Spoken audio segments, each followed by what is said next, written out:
বন্ধুরা, আজ আমি আপনাদের দেখাতে চলেছি পৃথিবীর সবথেকে ভয়াবহ এবং ভয়ঙ্কর প্লেন দুর্ঘটনা, যেগুলি ওড়ার কিছু মুহূর্তের মধ্যেই মাটিতে ভেঙে পড়েছে, আবার কোথাও পুরো প্লেনটাই আকাশ থেকে গায়েব হয়ে গিয়েছে।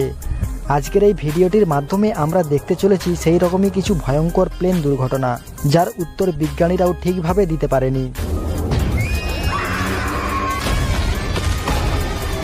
1989 সালের 25শে মে যুক্তরাষ্ট্রের শিকাগো শহরে আন্তর্জাতিক বিমানবন্দর থেকে ডগলাস DC-10 নামের একটি প্লেন বিমানবন্দর থেকে আকাশে ওড়ার পরে ঘটে যায় এক বিরাট বড় দুর্ঘটনা। আকাশে ওড়ার কয়েক সেকেন্ডের মধ্যে বিমানটির বাম পাশের ইঞ্জিন কাজ করা বন্ধ করে দেয় এবং বিমানটির বাম পাশের ইঞ্জিন ধীরে ধীরে নিচের দিকে ঝুঁকে যায়। বিমানের পাইলট অনেক চেষ্টা করার পরেও বিমানটিকে আকাশে ওড়াতে পারছিল না, ফলে প্লেনটি ভয়ঙ্করভাবে নিচে পড়ে যায়। আর এই মর্মান্তিক দুর্ঘটনাতে বিমানে থাকা প্রায় 258 জন যাত্রী এবং 13 জন ক্রু সদস্য মিলিয়ে প্রায় 271 জন মারা যায়। এটি ছিল সেই সময় যুক্তরাষ্ট্রের ইতিহাসে সবথেকে ভয়াবহ বিমান দুর্ঘটনা। 1985 সালের 12ই আগস্ট জাপানে ঘটে যায় ইতিহাসের সবথেকে প্রাণঘাতী বিমান দুর্ঘটনা। জাপান এয়ারলাইন্স ফ্লাইট 123 এর বিধ্বংস হওয়া বোয়িং 747 SR বিমানটি টোকিওর হানিদা আন্তর্জাতিক বিমানবন্দর থেকে ওসাকার উদ্দেশ্যে রওনা দিয়েছিল। এই বিমানটি ওড়ার মাত্র 12 মিনিট পরে আকাশে এক ভয়াবহ পরিস্থিতির মুখোমুখি হতে হয়। বিমানের পেছনে থাকা প্রেসারাইজ ব্র্যাকেট হঠাৎ করে বিস্ফোরিত হয়ে যায় এবং সমস্ত হাইড্রোলিক সিস্টেম অকেজ হয়ে পড়ে, যার ফলে পাইলটরা বিমানের নিয়ন্ত্রণ হারিয়ে ফেলে। তারা প্রায় 32 মিনিট ধরে প্লেনটিকে ল্যান্ড করার চেষ্টা করে, কিন্তু তাতেও কোনো কাজ হয়নি। শেষ পর্যন্ত বিমানটি একটি পাহাড়ে ধাক্কা খেয়ে নষ্ট হয়ে যায়।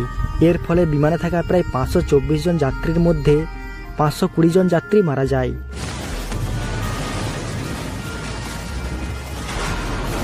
(1977 সালে 27শে মার্চ স্পেনের টেনেরিফ দ্বীপে অবস্থিত লসরুফ বিমানবন্দরে ঘটে যায় ইতিহাসের সবথেকে বড় বিমান দুর্ঘটনা।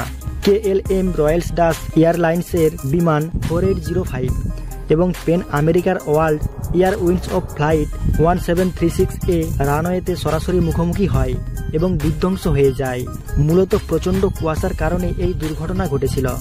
তাছাড়া এর পেছনে ছিল আরও একটি কারণ। মূলত এই প্লেনের পাইলট কন্ট্রোল টাওয়ারের অনুমতি না পেয়ে বিমানটি ওড়ানোর জন্য প্রস্তুতি নিয়ে নেয়। তখনই আরেকটি প্লেন এই একই রানওয়েতে উপস্থিত ছিল, যে কারণে এই ভয়ঙ্কর দুর্ঘটনা ঘটেছিল। এই দুর্ঘটনায় প্রায় 583 জন নিহত হয়েছিল, যা এখনো পর্যন্ত আন্তর্জাতিক বিমান চলাচল ইতিহাসে সবথেকে বেশি প্রাণহানি ঘটেছিল। 1985 সালের 23শে জুন ঠিক ভোরবেলায় কানাডায় মন্ট্রিয়াল থেকে দিল্লিগামী এয়ার ইন্ডিয়া ফ্লাইট 182 বোয়িং কোম্পানির 747 বিমানটি আকাশে উড়ছিল। হঠাৎ করে আয়ারল্যান্ড আটলান্টিক মহাসাগরের কাছে বিমানটি বিস্ফোরিত হয়ে ছিন্নভিন্ন হয়ে যায়। বিমানে থাকা প্রায় 300 জন যাত্রী এবং ক্রু মেম্বাররা সবাই মারা গিয়েছিল। এই প্লেনে বেশিরভাগ ছিল ভারতীয় বংশোদ্ভূত কানাডিয়ান নাগরিক। পরবর্তীতে জানা যায় খালিস্তানের বিচ্ছিন্নতাবাদী গোষ্ঠী এই বিমানে হামলা করেছিল, যারা চেয়েছিল ভারতের বিরুদ্ধে প্রতিশোধ নিতে। এই বিস্ফোরণটি এতটাই ভয়ঙ্কর ছিল যা আকাশে বিমানটিকে পুরোপুরি ছিন্নভিন্ন করে দেয়।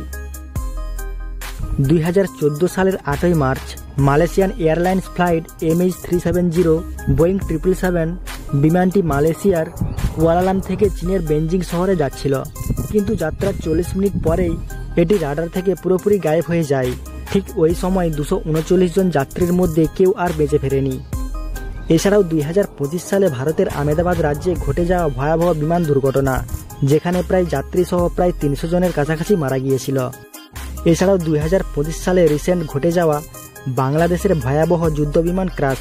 এছাড়াও বন্ধুরা, পৃথিবীর ইতিহাসে আরও ভয়াবহ প্লেন দুর্ঘটনা রয়েছে। যদি এর পার্ট 2 দেখতে চান অবশ্যই কমেন্ট করে জানাবেন। আর ভিডিওটি যদি ভালো লেগে থাকে অবশ্যই লাইক শেয়ার করে চ্যানেলটিকে সাবস্ক্রাইব করে দিবেন। ধন্যবাদ।